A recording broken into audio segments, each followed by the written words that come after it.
Since the slump in oil prices, hundreds of tradespeople have been laid off in Alberta, many of them from right here in Newfoundland and Labrador. Now a new group wants to help those skilled workers get back to work, except instead of the oil sands, it has something new in mind. Adam Cormier is with Iron and Earth, a nonprofit group that wants to retrain tradespeople to work with renewable energy. Good morning, Adam Cormier. Good morning, Bernice. Well, before we get into Iron and Earth, what's your experience working in the oil sands? So I worked in the oil sands a few years ago. I was at a place called Curl Lake, which is one of the largest operations up there. I've also worked in the mining industry in Labrador at a place called Shefferville, and I've been out to Long Harbour as well. Like many Newfoundland tradespeople, I've traveled wherever the work was. And the other people who are partners with you in Iron and Earth are also tradespeople who have worked in the industry.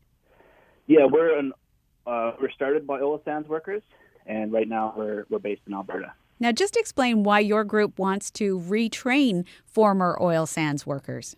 Well, we're oil sands workers calling for investment of renewables.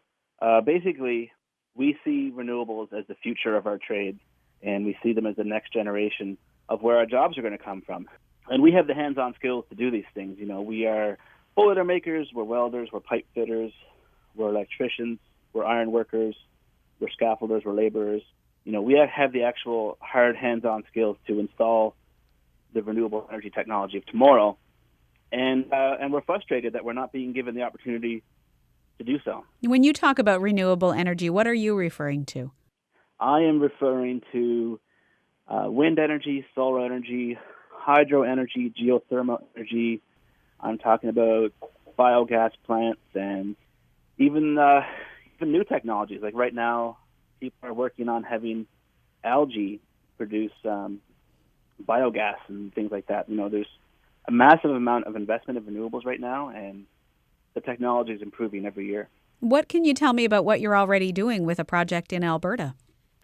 Right. So our members in Alberta have currently launched their first campaign, and they're calling for the retraining of 1,000 out-of-work oil sands workers in solar. And we're making great progress on that. We're currently talking to the government of Alberta, and we're getting a lot of interest from industry in sponsoring the initiative. So I feel really confident that we're going to have workers on rooftops getting retrained and have solar panels installed well before the end of the year. Now, you're a nonprofit, so just explain how this works. Do you have paid employees? We have got a little tiny bit of startup funding, so a few people are getting paid part-time to work on this. I'm currently a volunteer, so I work on this in the evenings and weekends when I'm not being an electrician. But obviously the people who you would want to retrain will want some compensation for their work. Yeah, actually, and we are asking the oil sands workers that are going to get retrained to help cover the cost of their retraining. So the costs of this whole program are going to be covered by our members, the workers themselves, different levels of government and industry. Why would tradespeople be interested in this?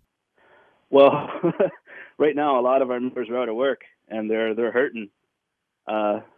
So they see the opportunity for a job on the road that could provide long-term stable employment and make the world a better place at the same time. So they're very interested in these opportunities.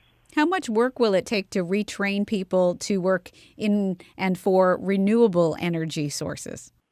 Well, that really depends on the technology and on the worker. So one of the things we're doing is we're looking at each individual trade, and then we're looking at the technologies that are available and trying to design programs that are designed for each trade. So, for example, a boiler maker is naturally suited towards working on a biogas plant.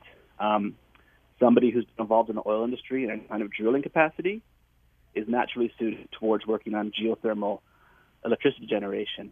Basically, we're trying to partner, tradespeople with technology of the future and develop individual training programs for each different trade. Now, will you be able to tap into government funding for this?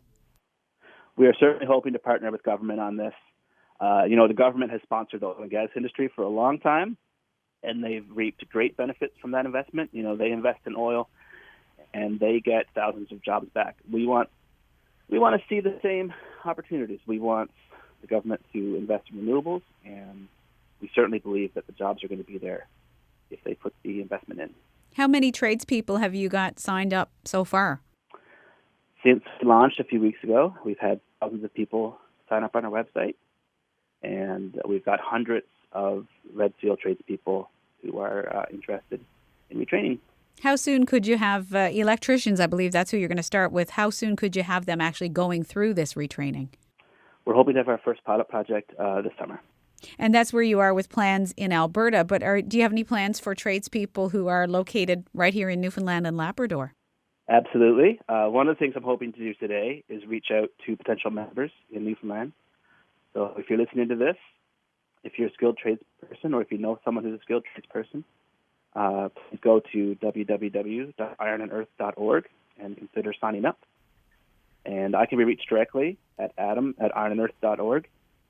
Basically, in Newfoundland, we're just starting up, so we're trying to get as many voices as possible and figure out the best Newfoundland-focused campaign that reflects our own unique renewable energy resources and our own unique skilled worker base. Very interesting. Keep us up to date on what's happening with this initiative, and thanks for telling us about it this morning. Thank you, Bernice. I really appreciate it.